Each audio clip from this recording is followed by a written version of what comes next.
राजा दम ने अपने पिता की हत्या करने वाले को कैसे मारा। जैसा मैं नीतू पांडे यूट्यूब चैनल पर आप सबका स्वागत करती हूँ। इस कथा का वर्णन मार्कंडेय पुराण में मिलता है। एक निर्दोष पिता की हत्या अगर कोई कर दे तो एक पुत्र का परम कर्तव्य है कि वह उसका बदला ले ताकि उसके पिता की आत्मा को शांति मिल सके। कहते हैं अन्न और धन किसी को दान में उतना ही देना चाहिए ताकि उसकी जरूरत की पूर्ति हो सके।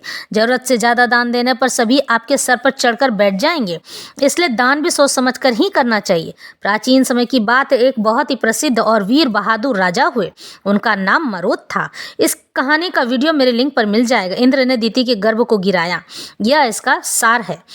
राजा मरुत ने 85,000 वर्ष तक राज किया। मरुत का पुत्र नरिसंत हुआ। मरुत ने नरिसंत को राजपाट देकर वन में तपस्या करने के लिए चले गए एवं नरिसंत ने बड़े ही श्रद्धा एवं भक्ति भाव से राजकाज का पालन किया एवं अपनी प्रजा का ध्यान रखा। फिर राजा नरिसंत को अपने पूर्वजों एवं अपने पिता की बात याद आई और अपने आप ही कहने लगे कि मेरे पूर्वजों ने सारे यज्ञ अपने हाथों से ही संपन्न किया है एवं कभी किसी भी ब्राह्मणों को बुलाकर यज्ञ नहीं कराया एवं दान दक्षिणा भी नहीं दिया है, तो मैं इसके विपरीत उल्टा ही सब कार्य करूँगा और ब्राह्मणों को उनकी मन के लायक धन दूंगा।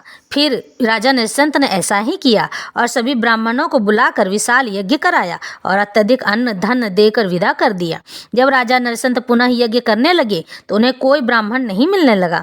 जो मिले उनमें से उन्होंने कहा कि महाराज, आपने हमें इतना अन्न और धन दिया है, प्रदान किया है कि अब हमें 100 यज्ञ करने पर भी धन की आवश्यकता नहीं पड़ेगी। ऋत्विज ब्राह्मणों ने दान लेने से मना करते हुए कहा और उनका दान नहीं लिया। फिर राजा नरिसंत अत्यंत प्रसन्न हुए कि अब इस पृथ्वी पर कोई भी ब्राह्मण गरीब नहीं है। फिर राजा नरिसंत ने के एक पुत्र कुशल पुत्र हुआ। वह अपनी माता के गर्भ में 12,000 वर्षों तक था। फिर जब उसका जन्म हुआ तो उसका नाम दम रखा गया। फिर जब दम बड़ा हुआ तो उसकी शिक्षा वृषपर्वा मुनि द्वारा दी गई। उसने वह अत्यंत ही बलशाली एवं अच्छा धनुर्धार साबित हुआ। फिर दम एक स्वयंवर में पहुंचा। वहां पर चारुवर्मा की पुत्री सुमना स्वयंवर के लिए आई हुई थी, लेकिन उस पर कुछ आए हुए राजकुमार काम वासना में आसक्त हो गए और उसे पकड़ लिए, तो दम ने उसे हरा दिया। तभी वहां पर महानंद आ पहुंचा एवं दम ने उसे भी हरा दिया और दम एवं सुमना का गंधर्व विवाह संपन्न हुआ। दम सुमना को लेकर अपने महल गया। वहां उसने सुमना को अपने माता पिता से मिलवाया। फिर राजा नरिसंत ने अपना राजपाट को दम को सौंपकर वन में तपस्या करने के लिए चले गए।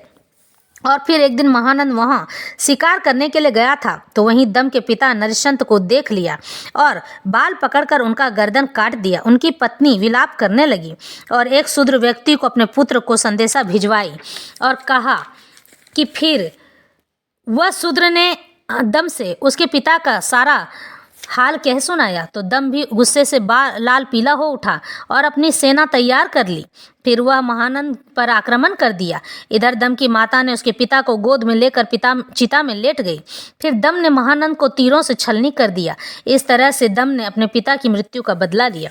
इस तरह से कहानी संपन्न होती है।